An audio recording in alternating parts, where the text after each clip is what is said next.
నా పేరు సుష్మిత, నాది విజయనగరం డిస్ట్రిక్ట్. నేను శ్రీధర్స్లో జాయిన్ అయిన నుంచి నాకు శ్రీధర్స్ చాలా డే 1 నుంచి డే ఎండ్ వరకు నాతో ఉండి సపోర్ట్గా ఉండి everyday mock tests, interview guidance classes, current affairs classes, చాలా లైబ్రరీ ఫెసిలిటీస్, చాలా అంటే చాలా ఎన్నో ఎన్నో ప్రొవైడ్ చేసింది. First of all thank you Sridhar CC and Sridhar sir and all the faculty members in Vijayawada, especially Sivakumar sir current affairs class. అతని వల్లే నాకు మెజారిటీ నా అన్ని సెక్షన్స్లోనూ నేను క్వాంట్, రీజనింగ్, కరెంట్ అఫైర్స్ అన్నిటితో కంపేర్ చేసుకుంటే నా కరెంట్ అఫైర్స్ ఎక్కువ scoring. Next thanks to my parents and my husband.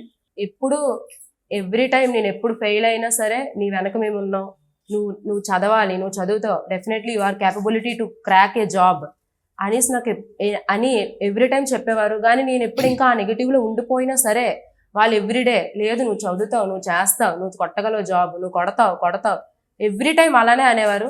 మా హస్బెండ్ కూడా డే 1 నుంచి డే ఎండ్ వరకు నాతోనే ఉండి సపోర్టెడ్గా ఉండి నువ్వు చదువుతావు, నువ్వు చదువు నీకు జాబ్ వస్తుంది, డెఫినెట్లీ యూ క్రాక్డ్ అని ఎప్పుడు చెప్పేవారు. శ్రీధర్ సార్ కూడా ఎప్పుడు అనేవారు, ఇప్పుడు జాబ్ రాలేదని ఒకసారి ఫెయిల్ అయితే ఎవ్రీ టైం ఫెయిల్ అయితే అన్నట్టు కాదు, ఫైనల్ డే ఎప్పుడో ఒక హార్డ్ వర్క్ చేస్తే hard work never gives up అనేసి ఎప్పుడు అనేవారు. Don't give up and never give up. Hard work అనేది ఎప్పుడైనా పే చేస్తుంది.